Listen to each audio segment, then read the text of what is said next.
All right, welcome back, everybody. I'm Brett Norton once again with Beyond Clean, and just wanted to once again thank everybody for joining us and thank our event sponsor 3M and also First Case for the collaboration and providing the nursing credits. So thank both of you guys and really appreciate the support.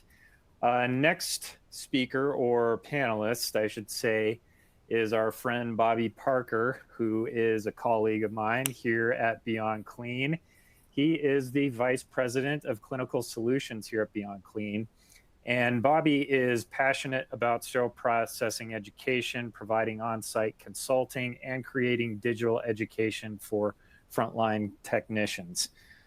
Bobby brings over 11 years of experience in the field and is a dedicated sterile processing leader and advocate. The presentation title today is Beyond the Basement, a department that changed an industry. How do you integrate two sterile processing departments within a hospital system into one efficient, effective team? What happens when you produce the highest quality sterile goods possible and lay a foundation of trust between SPD and the OR? Find out in this exciting discussion with Bobby Parker how the team at Jewish Hospital in Louisville, Kentucky standardized workflows, improved the use of their electronic tracking system, and learned steps to take to gain the trust of the operating room. Let's welcome Bobby Parker and once again, Hank Balch. Thank you, Brett.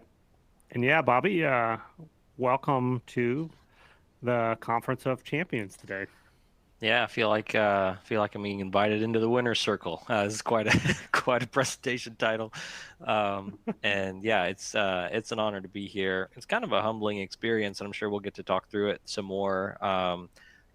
Getting the opportunity to walk through the process of earning that reward, and really all of the leaders before me that came, that I feel like I stood on their shoulders and putting that proposal together for that award. And so yeah, it's great to be here, in short.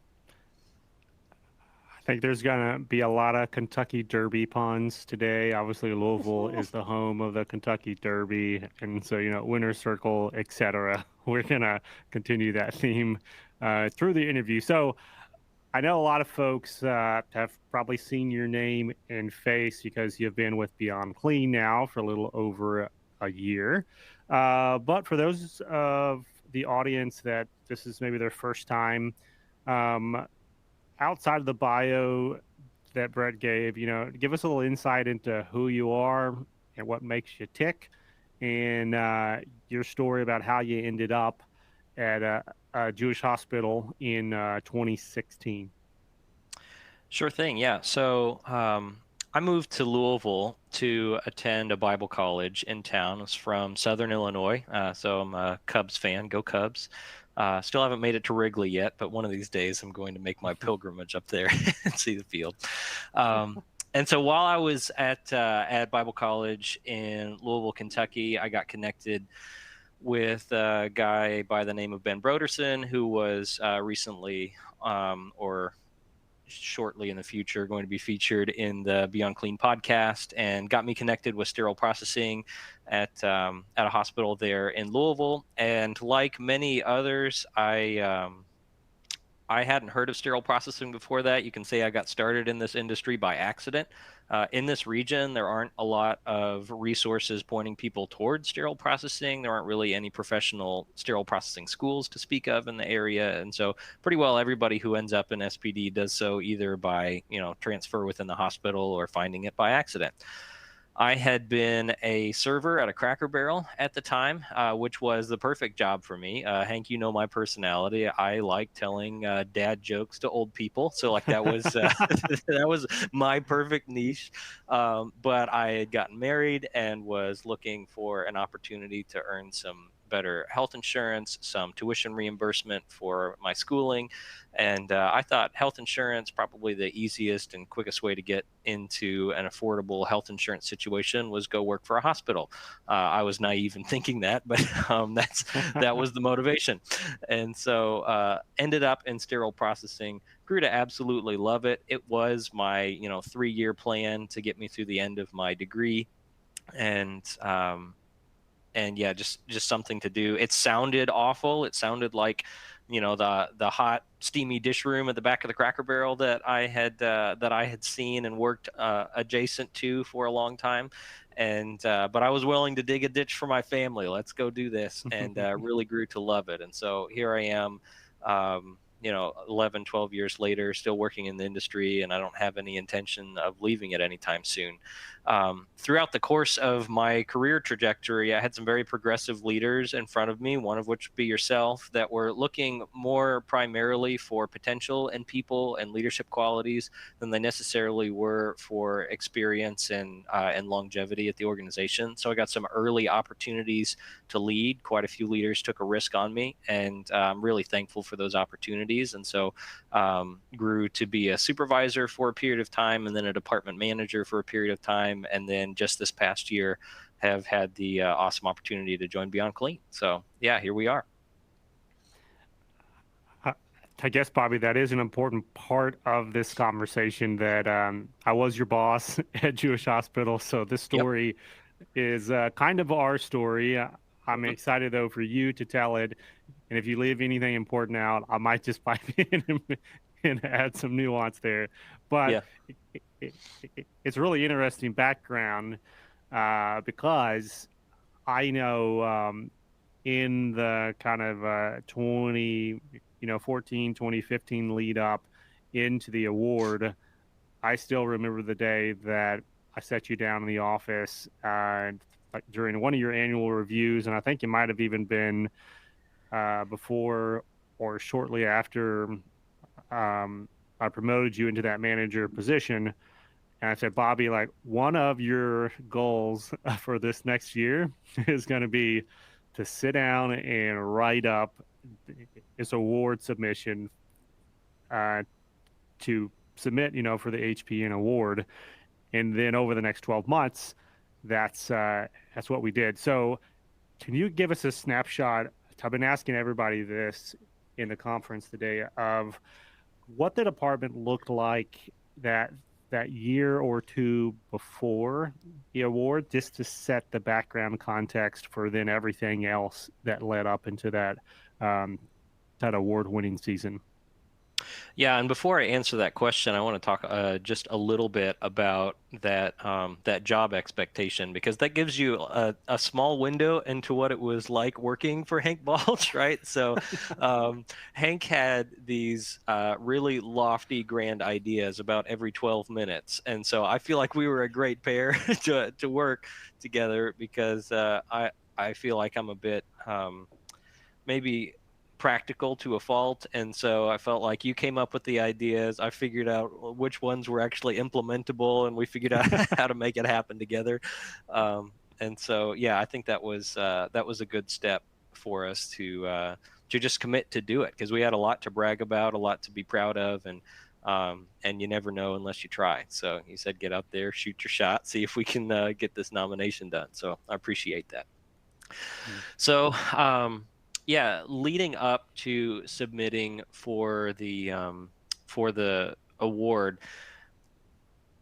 there really wasn't, as there probably has been in some of these conferences, one radical transformation that just happened right before the award was presented. But a lot of the things that we talked about were things that had been in process and grown and improved upon for many years. So I think that started probably around 2011-ish, when the hospital network brought Karen Owens over to be a system director for Sterile Processing, and started that culture change. And a lot of that began before I arrived. I came in the middle of 2014, and so a lot of the processes we're going to be talking about were either already in process or were just being tweaked and further refined.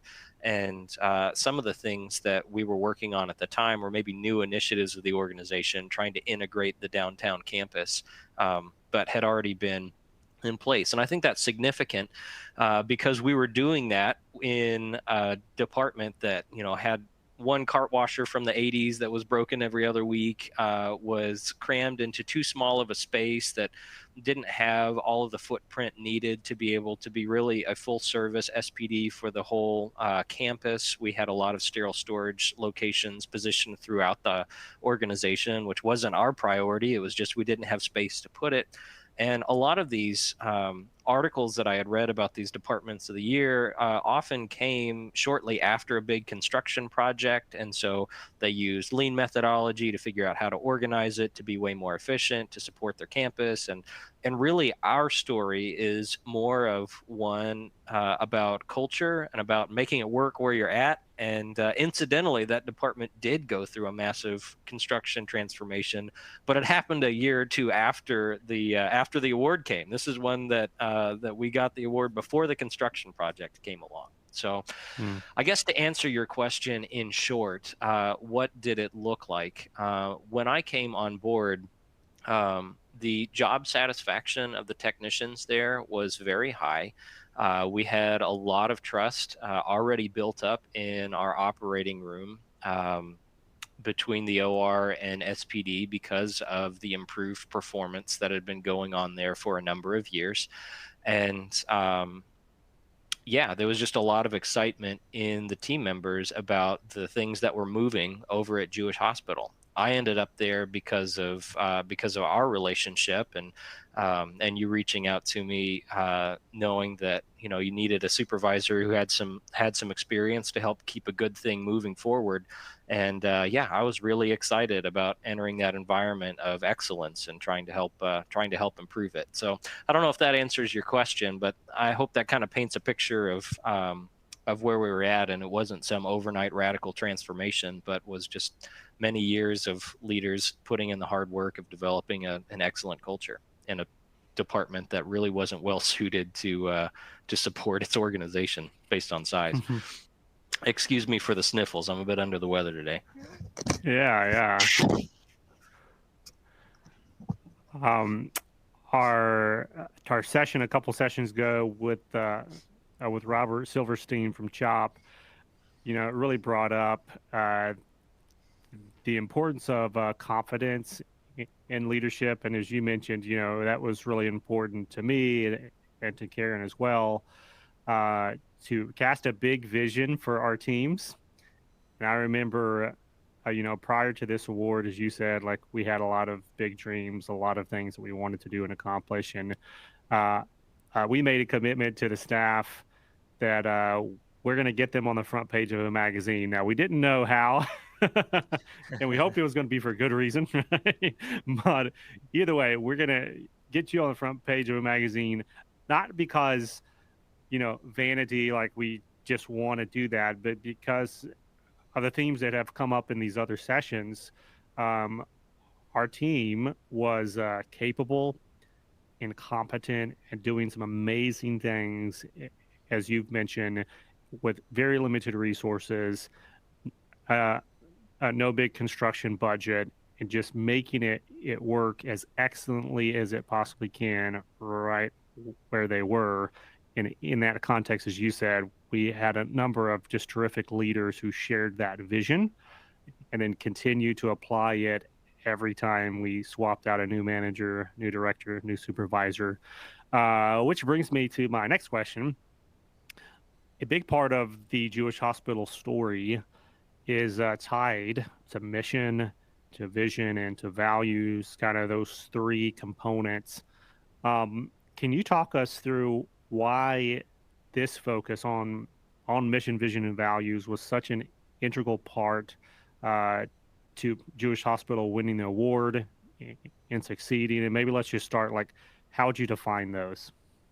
Yeah, so a lot of sterile processing departments have a mission, right? They're told in their orientation that, we want to get our surgical instruments right, and we want to get them to the OR, and we want to get them on time. And so that was the core of what our mission in some regards was, that we're going to provide sterile functional instruments to the OR on time in a manner that's consistent with the highest levels of customer service. Something like that. I don't have the vision statement in front of me, or the mission statement in front of me, right? But what I think really helped set our team apart were the V's of that mission, vision, and values. That there was a there was a direction that our department was headed, a vision, which you alluded to. This promise to get our team on, the cover of a magazine, and that not just being this vanity idea that we wanted to celebrate our team, but had this vision that we weren't just going to meet the needs of our OR and try to keep them happy. The vision at Jewish Hospital is that we would be a center of excellence for sterile processing that would be instructive not only for our ORs and our peers, but also for sterile processing departments across the nation. We didn't want to be celebrated in a magazine because it made us look good. We wanted to be celebrated in a magazine to tell the world about the good things that we were doing and try to help them accomplish some similar things. And so that's exciting. I remember talking with one of our technicians. I think it was Chris Copeland, who said during his initial interview, going over mission, vision, and values with, I think it was Ben Broderson, he thought it was just infectious that Ben didn't just want to be good, like he wanted us to be the best sterile processing department in the nation. And when you get a room full of people committed to that, like we're not just going to do the job to get it done to meet the needs of the OR, but we're going to do it with such excellence that we could be teaching other sterile processing departments. That's magical. And so that was definitely a big part of the growth. And then the values, of course, are the ways that we're going to get there. And so our organization had values, but they were the kind of generic organizational patient care values. And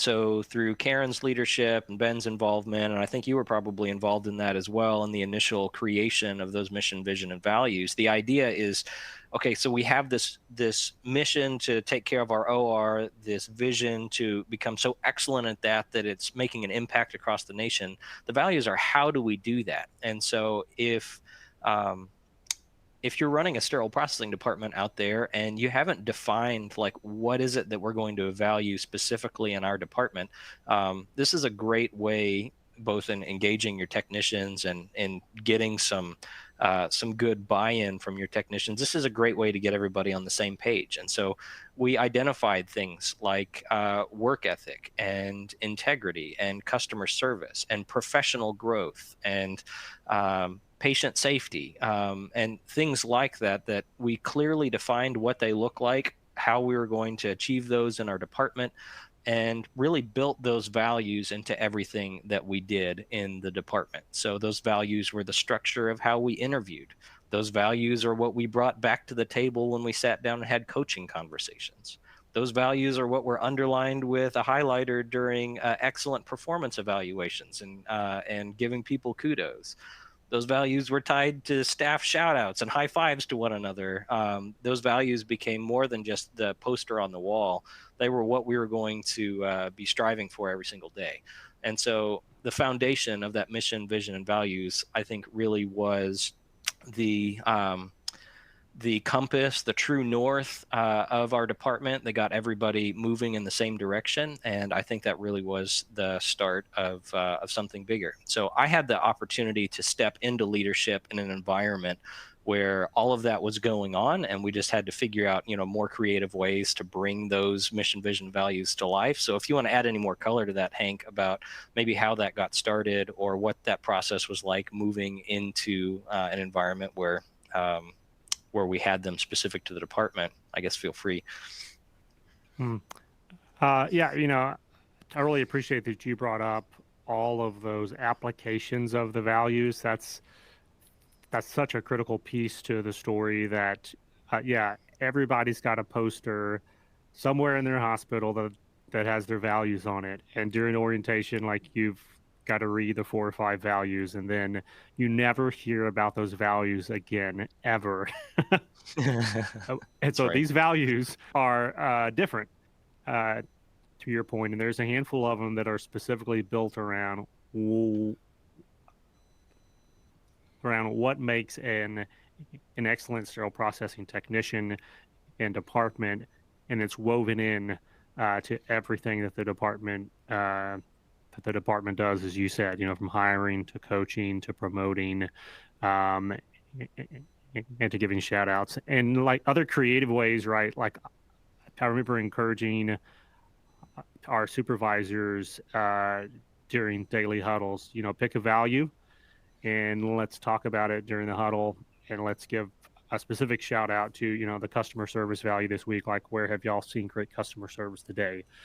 I remember one of our supervisors um, printed out all the separate values on like this little like mouse pad size thing and got it laminated. And then like we had mouse pads all over the department that had a different value at all the workstations, to really create that atmosphere that everywhere you looked, that model, that concrete application of what it is and what we mean when we say be excellent is right there in the technician's face. I think that's really important because casting the big vision is great. Like you can use big words, you can use big goals, but what does that actually look like today in decontam when I'm stressed, when everything is broken, when the cart washer is out?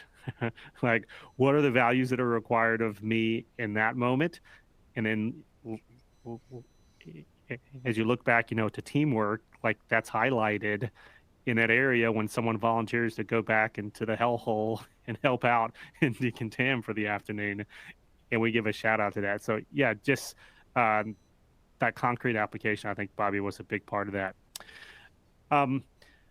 Let's talk about the people.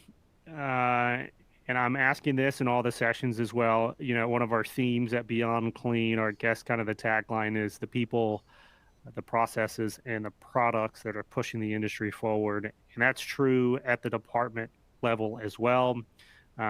People are the engine of change. And I know this story in particular, the people part of it, had a large role to play. So kind of walk us through some of the highlights for the ways in which different people help to push the department forward in this award-winning season. Yeah, I remember one of the things that I loved about working in sterile processing there was just the diversity that was present in the department.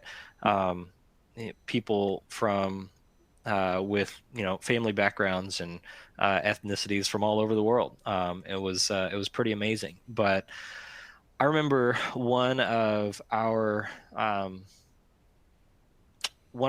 key aspects of leadership there was to hire for the person, hire for personality, hire for potential, and not necessarily for skill, right? Hire for culture, not for skill. And so as we were doing interviews and trying to apply these values to this person, one of the things that was very important to us was to find somebody who had demonstrated themselves as somebody who works with integrity, somebody who brings work ethic to their work, someone whose quality in their job has been recognized, somebody who understands and gets patient safety and customer service. Our questions for the interview process were, asking specific questions to try to get at those values and hire those types of people. And it was specifically that because we felt like we could teach someone to do sterile processing well, but it's very difficult to teach someone customer service or to teach someone integrity or to teach them quality in their work or to persuade them to care about the patient more than their own agenda. And so what was unique about the people in that department is we had a group that cared primarily about patient safety. There were empowered technicians there who would not let a sales rep walk all over them and do whatever it is that they said, or weren't afraid to have a conversation with an upset surge tech or upset nurse or even an upset surgeon about how long a process is taking, because they weren't going to cut corners, because patient safety was number one in the department. In terms of getting more specific about who was in that team, we were very fortunate enough to have the support of our organization and having some support leadership. And so we had supervisors on each shift. We had a quality assurance technician who was had a really great spirit about her of trying to build education in the department, and just not just catch people doing the wrong thing, but really help them learn the best way to do things. We had an instrument coordinator who was helping transform and really take care of our instrument tracking system and our instrument repairs. And I'm sure we'll talk more about that when we get to processes, but that was integral. And then at the technician level, we had a lot of very highly educated technicians who were passionate about doing their work excellently. We had a lot of bachelor's and master's degrees in the department, and we can talk about how we got there. But there was an obscene amount of education in that department. And that's not to say every technician we hired, that was a requirement, because we also had some people with a lot of sterile processing experience who caught onto that culture, loved it, and were able to, put out quality instruments at, 3 times the speed as some of these, hot shots with a master's degree. So we really had an amazing diverse team there. Yes, like so many memories that brings up, Bobby. And on the education piece, we'll talk about that a little bit more, I guess, right now. I know in our push to create, what we ended up coining the term, the Triple Crown. And what's interesting, and I kind of forgot the timeline here until you made me think about it, but our team had been on the front page of a magazine before HPN, and it was in 2015 around this Triple Crown kind of mission and focus. Can you talk about what that is, and again, how that impacted the education, the training, the culture piece that you've been describing? Yeah, absolutely. So one of the things that I think you got started, Hank, in communicating with Isham at the time was about sterile processing departments and the concentration of certifications within those departments. And we had a lot of people committed to certification, committed to education, had quite a few, I think 5 or 6 at the time, people who had gotten all 3 of the Isham certifications back before they had an endoscope one. And got the data on how many technicians, I guess, in each department had all 3 certifications. And again, in this drive, in this vision to be the best sterile processing department in the nation, really pitched a challenge to our technicians of, guys, let's get certified. We'll get the organization, our hospital, to reimburse you for your certification exam.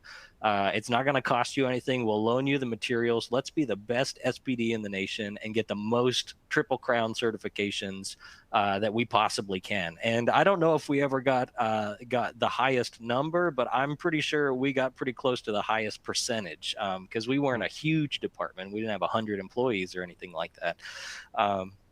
And what that did, it just created this very, fun, almost ice bucket challenge of somebody finishes their Triple Crown certification. We'd bring them up, we'd give them a trophy, celebrate them, ask them about what they learned.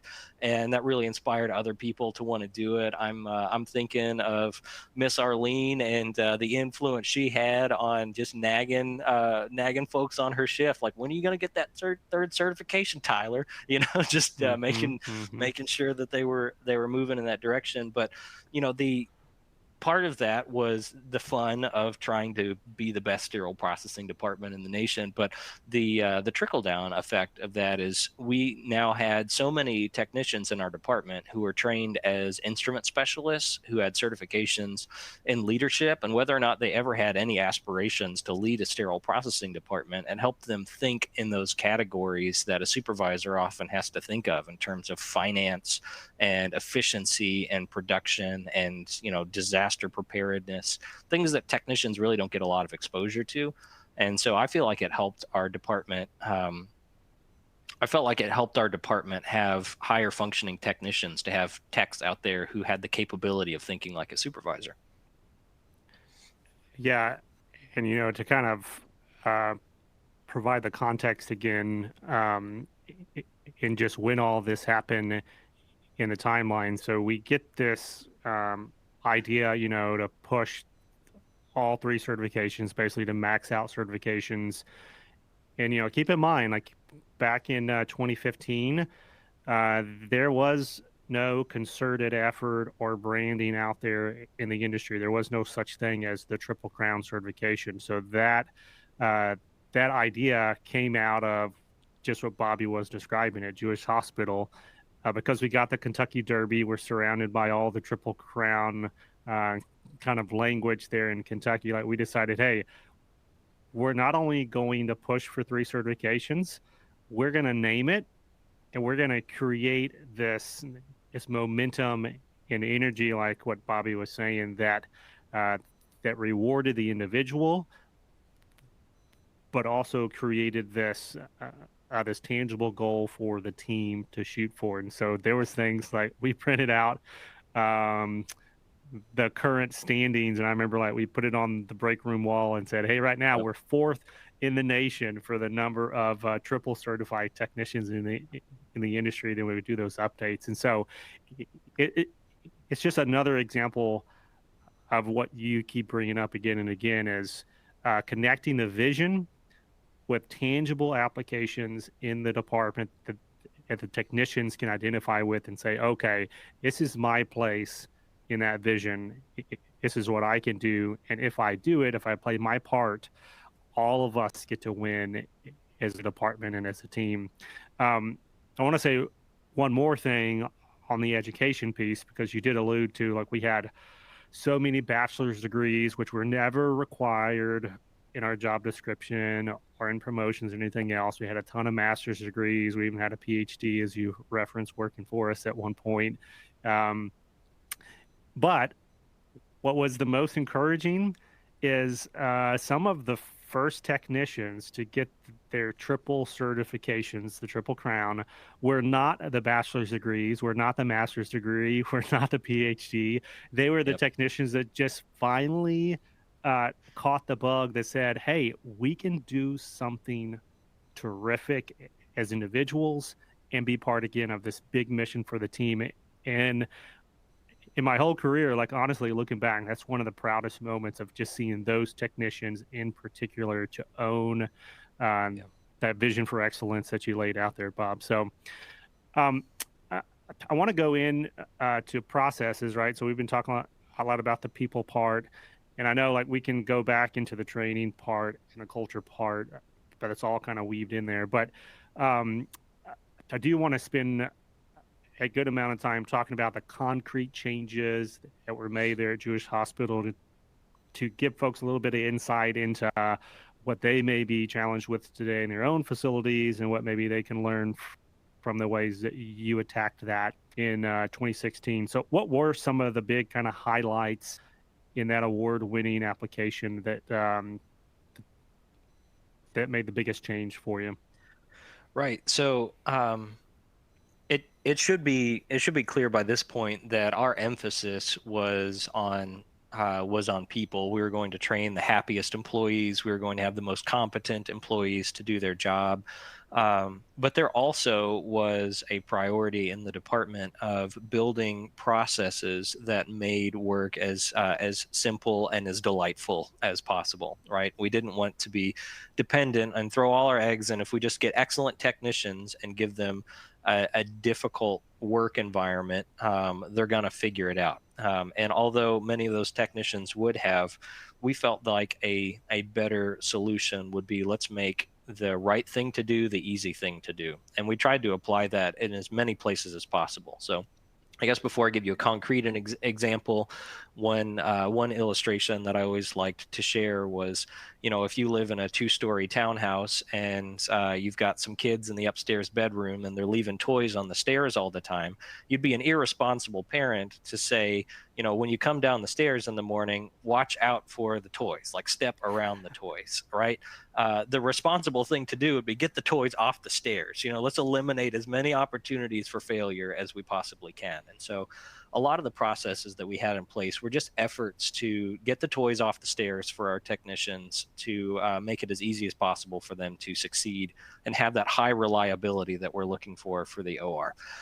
I think probably the biggest piece of that was through our initiatives with the tracking system.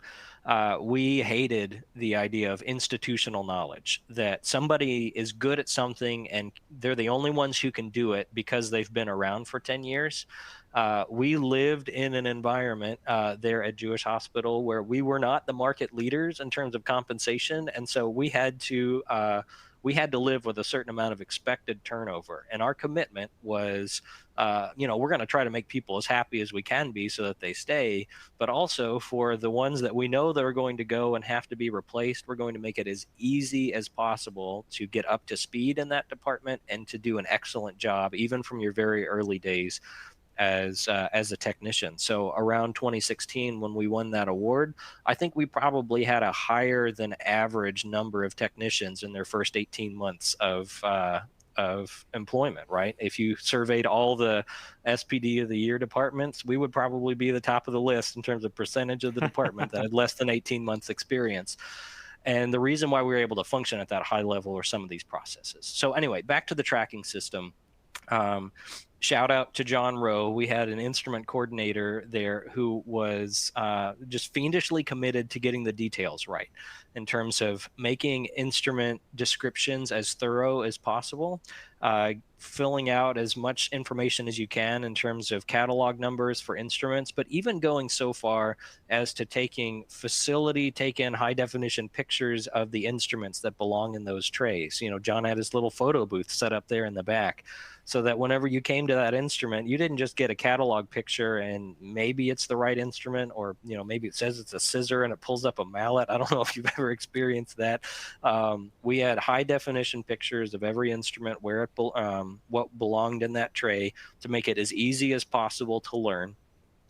And then going even beyond that, in terms of eliminating the institutional knowledge, we worked together to define where all of the backup inventory was. And Hank, I know this is something that you've written about some. I've talked about it on a podcast episode already, but that was a big part of time saving and efficiency in the department, is identifying where the unsterile backups are for every instrument that we have in inventory, so that you didn't have to go search through drawers with 15 different patterns in it.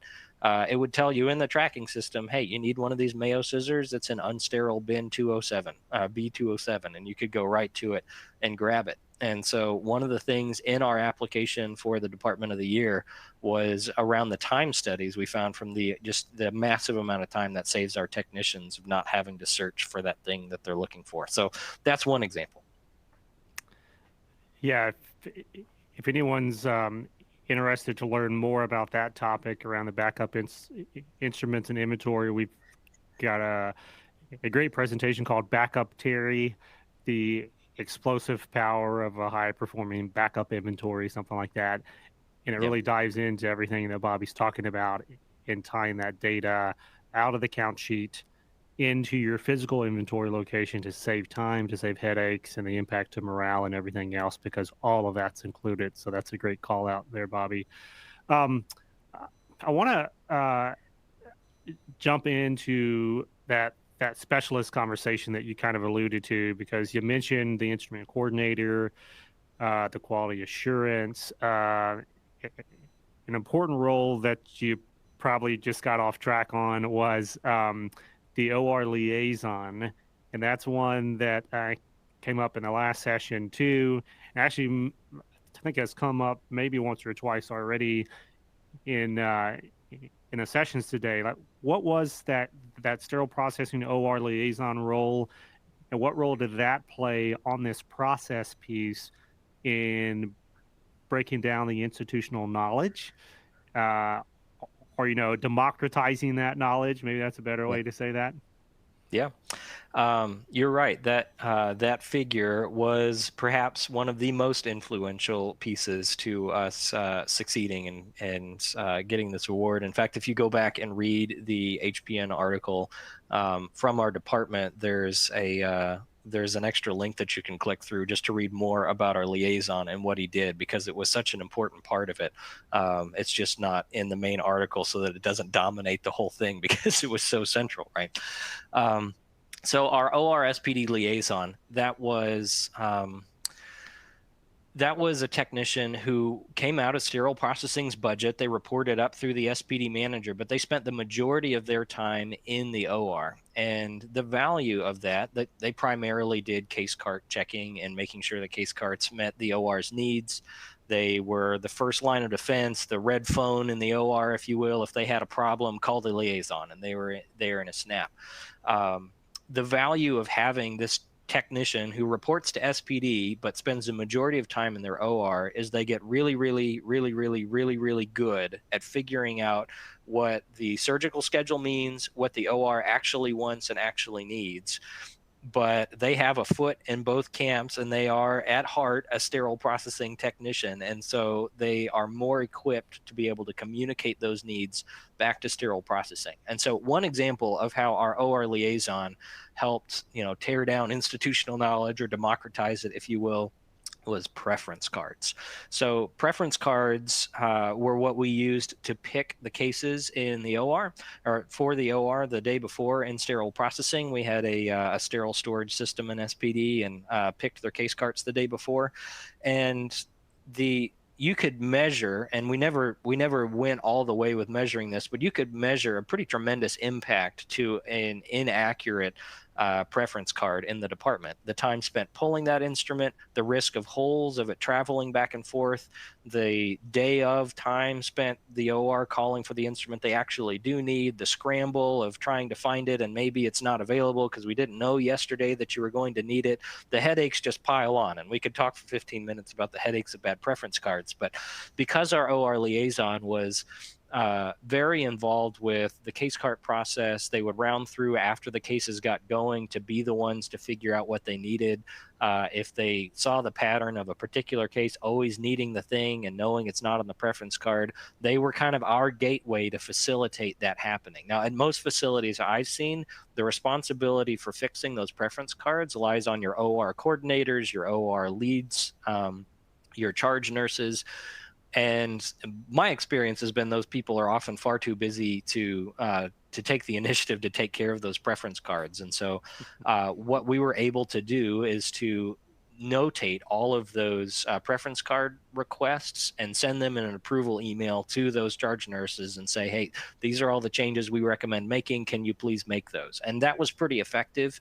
Our department, as we talked about in the OR liaison episode on the Beyond Clean podcast, our department, over a period of time of success with this pattern of working, eventually got the amount of trust where our OR liaison was given access to make those changes. And so they could just send the email and say, hey, Dr. Lynn's always requesting this extra sharp medium wheat lantern. Every case he does, can I please add it to the preference card? And just get an email shot back. Sure, go ahead. And he would make the change. And it was a beautiful thing.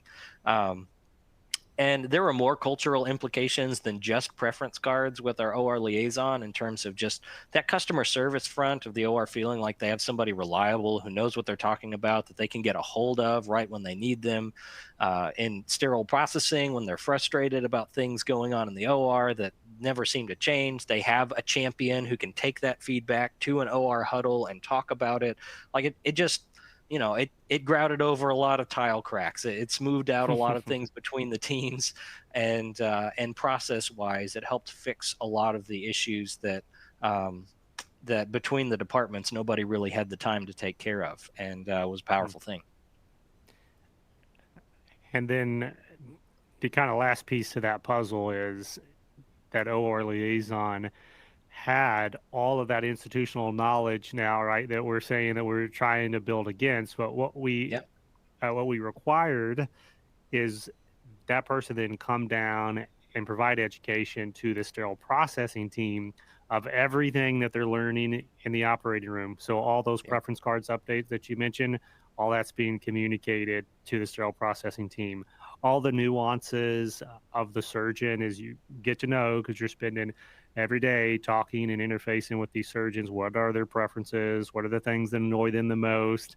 Like, how do you really proactively serve not only the surgeons, but also the surgical techs and the nurses? Well, now we had this pipeline of direct content that's filtered through a sterile processing lens two sterile processing technicians. So now they're like, oh, okay, so that's why Dr. Jones gets so frustrated when we do this, because they want it this way. And like no one's just ever told us that. And that your comment about the preference cards and the ability or the the permission to directly update those. I mean, yeah, how rare is that someone from SPD is given access to make the change? But it's a testimony to the amount of trust that was built proactively again. And our team is here to help. And just like we did for technicians, as you mentioned, to make it easy to do the right thing in SPD, we wanted to make it easy to do the right thing in the OR for updating those preference cards. And what's really important about that, in many of these preference card systems, when we talk about data and dirty data, the coordinators would go in to make an update, and they would end up selecting an incorrect tray or incorrect instrument to make the change. And then they're frustrated because they're like, hey, I made this update. I updated the preference card and you're still giving me the wrong things. Well, it's just because the data was not interfacing, and the OR liaison actually could figure those things out and then preemptively smooth out the process. So, so much. Yeah. Like, there's a whole podcast about that OR liaison topic, like Bobby said, if you really want to dive into that. Let's talk. One Yeah, other go ahead, thing we Bobby. talked about with that liaison was IOSS rates as well, and that was a big topic on the podcast. But yeah, they were very influential in terms of making it easy to do the right thing in the OR. To have them just take care of that full service for the OR, so that if they needed something done, that our liaison was doing it. But they had the instrument knowledge to know if we could substitute something else, or we have another one of those vendor pans for the fourth case today. Let's use that one instead, rather than flashing this one right now and just terminally sterilize this one for that fourth case. Just that extra bit of knowledge that you wouldn't expect the scrub tech or the nurse to be able to have on the spot in the moment and be able to provide those solutions. So had a big impact there as well. Outside of that OR liaison role, can you speak to the emphasis on communication that was placed, during this time, and just the impact that had on everything? Yep. So one of the things that we did leading up to the award was restructuring our shifts to try to allow for better technician handoffs, one shift to the next. I remember being the second shift supervisor and coming in and discovering like questions on the sterilizer paperwork with like no answer to it, and everybody from first shift is gone for the day. And those types of important things that really should be getting handed off from one department or one shift to the next, we helped solve with having a little bit of overlap between all of the shifts and having a very good, although kind of rote and monotonous handoff that helped cover those things. Again, we were depending upon processes at that point to make sure the communication happened. Fill out every step of this form so that all the important stuff definitely gets communicated, rather than depending upon the memory of excellent technicians to just take care of it, trying to find a more reliable way. And so communicating back and forth between shifts was really important to make sure we didn't drop priorities, but also the way in which we communicated was really important. I remember just out of a desire to have that excellent customer service. I mentioned that in our mission, that we don't just want right instruments delivered on time to the OR, but we want it delivered in a way that's consistent with the highest levels of customer service. We wanted our technicians to have that Chick-fil-A style feel of delivering instruments and solving problems. And so in our orientation material, there was a section in there about how to answer the phone, and training technicians, not just, the little jingle and greeting that you say when the phone gets answered, but how to match the urgency and intensity of the people that you're talking to, so that if, that OR nurse is calling down for a Favloro Morse retractor and it's urgent because they need to get this chest open right away, we're not responding to them by saying, I'm not sure what that is. Could you spell Favloro Morse retractor for me, in the midst of a high stress environment? And so gave those technicians the tools of what to say, but also training on how and when to pass that information off to somebody else to help solve the problem urgently. So having good communication in that regard.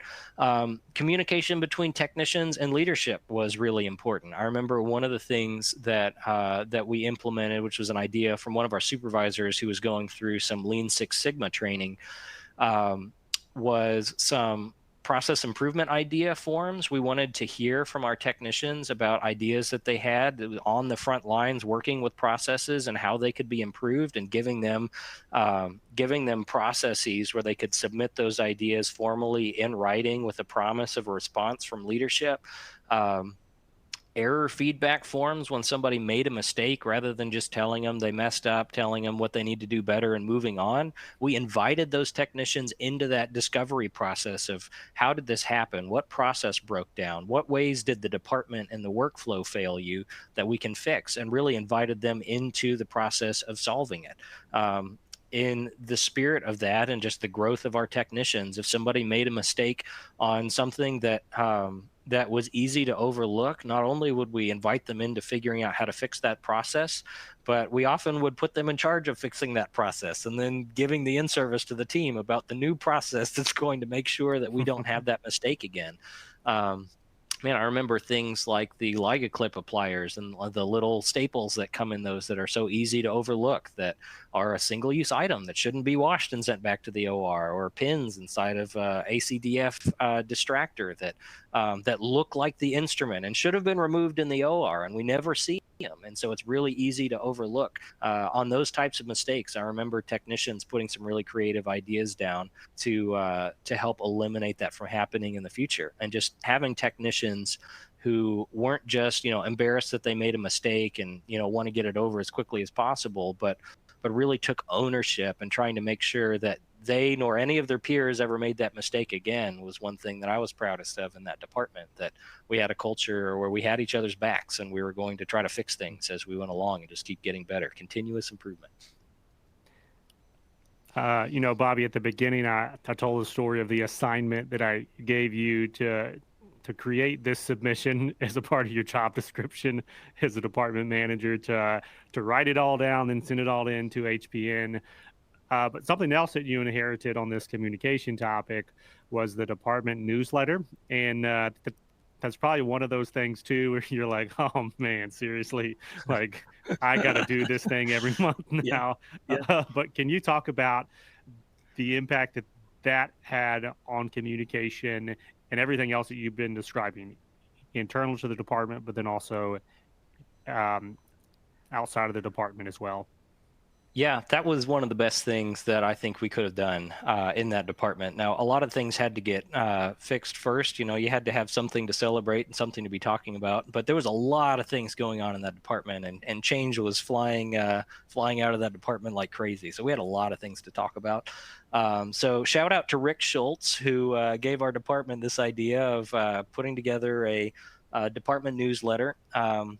But yeah, one of the things that we did was every month we would document all the new technicians who were getting certified, any new equipment that was being brought into the department, and some basic data about instruments that we processed, what our error rate was, just for some transparency's sake.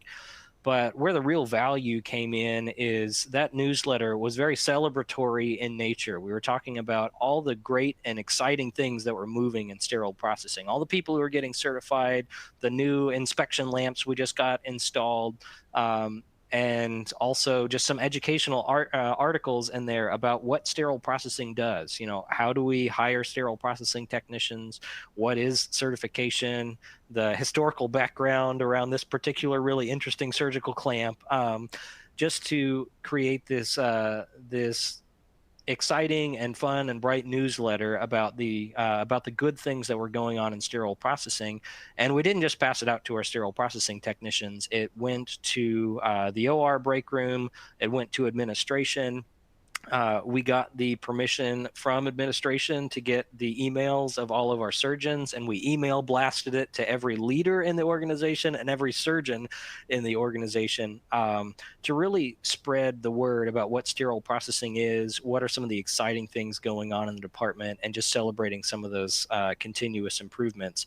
And I remember being surprised at some of the people we had tell us that they read every single one of those that comes out every month, and that they love to see the bright and exciting things that were going on in SPD. I remember our chief medical officer who came through the department on a tour and just had such high praise for our department about ways in which we thought through problems, the root cause analysis we did after events, and just participation in that. And so to have that kind of recognition at the surgeon level, in our OR, and at the administrative level was really valuable for our team in terms of trust. And I think a lot of it came down to the fact that we were just putting the information out there that was easy for people to get to see what was going on in the department. And it definitely helped us cash in some favors having those relationships already built.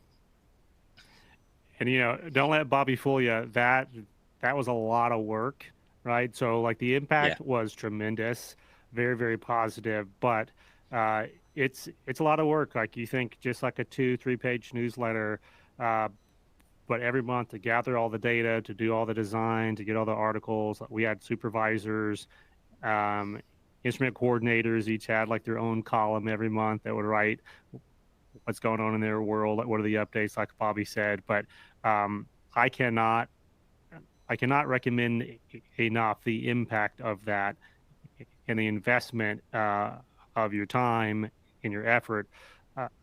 Completely worth it. As we kind of move to a wrap here, Bobby, the hour flew by. We got about 4 or 5 minutes here. I do want to talk to folks who are tuning in who are considering creating their own industry-leading department, best in class. They're tuning in. They're like, hey, I really like all those ideas. I want to create the best department possible for my patients. Magazine or not, our patients in the middle of Nebraska, they deserve the best. So I'm going to create the best. What piece of advice would you give them to get started? Yeah. So, like we mentioned at the outset of this, I think the foundation of excellence in your department needs to be some kind of true north. What is that thing that you're going to inspire everybody to rally around? And for us, that was those mission and vision values statements. And so I would start there. I would pull your team together and just be asking the question, who do we want to be? What are we going to be as a team? And really try to inspire people, not just to meet the needs of their OR, meet the needs of what was going on in their shift, but really to be excellent. And in order to do that, you've got to have some good leadership support. You need to have a department leader who has the technical knowledge of what should be going on in the department. I think there's a lot more SPD leaders out there now, and not just technicians reporting to the OR manager who doesn't have any prior experience in sterile processing. But I think that's a piece of it, having great leaders in place. And once you have set the vision, doing everything that you can to try to make that a reality in the daily life of sterile processing, and not just a dream for one day. And so really holding people accountable to meeting that standard to which they've agreed. So, every hospital is going to have some kind of, code of conduct policy that their employees need to abide by, but really setting an agreement in our department that we're going to be held accountable to these values, and we're going to do all of these particular things to try to meet those values. So things that, would just be and I'm being too long-winded for a closing comment here, but things that would just be let go, like a dirty break room, for instance, trays left all over the break room. Those have real implications about who we are as technicians, the quality that we bring. So if one of our values is quality, if we're the department that cleans things, we ought to care for our break room in a way that reflects our commitment to patient care and quality. And so just the little daily stuff like that that if you can get people bought into this true north, that we're going to be technicians who are set out for patient safety, who are committed to quality, integrity, work ethic, and then actually bring that to bear in coaching conversations and promotion conversations and all of those things, and get people moving in that direction, I think that's a great foundation to start. It doesn't happen overnight, and there's a lot more that can be said about processes that support those initiatives, but I think that's definitely where it starts. Would you say the same, Hank? I don't know. Yeah. I mean, it starts and ends with the people. I think without the high quality folks that we had from all the diverse backgrounds that you mentioned, coming together in that singular vision, for building something great that's bigger than all the individuals themselves, but is part of the team. I think that's what really created the magic there, that led to the Jewish hospital story. So I want to thank you, Bobby, for a fantastic interview. There's a lot more to tell about what went on there, but we talk about it all the time on the Beyond Clean podcast, here and there. That's so right. If anyone wants to learn more, you can tune into that show. I do want to answer a quick question real quick before we turn it back to Brett. We got a question here from David about how we throw our hat in to submit for the HPN award. So that is an annual submission process. I think it's kind of due in the January, early February timeframe. If you go to the HPN website, Healthcare Purchasing News, and then you navigate to their Sterile Processing Hall of Fame, they've got all the submission instructions there and all the categories you need to submit. So definitely go check that out. And I recommend everybody to do the work and to cast the vision to submit. Even if you don't win the award, it will be a fantastic process for you and your team to push toward it. And yeah, Bobby, thank you again for your time. Yeah, thanks. Wish we had another hour to keep going, but yeah, this has been good.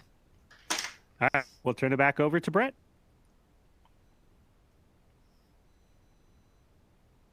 All right, thanks, guys. And Bobby, thanks for jumping on. I know that you're not feeling the greatest today, but appreciate your insight as always. And wanted to call out one of the quotes that you mentioned. And well, I think maybe it could be something that a lot of sterile processing departments could put up on a bulletin board. But you said, eliminate opportunities for failure. And I really love that. That's a great quote. Also, love the newsletter. Every time I hear about that story, it's great. So thanks again. Congrats to your team and the department that you were with for the award, and really appreciate everything that you guys do for our industry.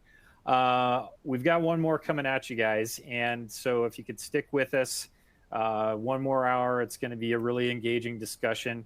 If you do need to get in touch with Bobby, he's all over social media, just like most of us are here at Beyond Clean. So feel free to reach out to him on LinkedIn or contact him directly via email with the contact information you see on your screen. So one more, like I said, stick with us. We've got just a great conversation to wrap this whole day up, and we'll be seeing you in about 15 minutes. Thanks, guys.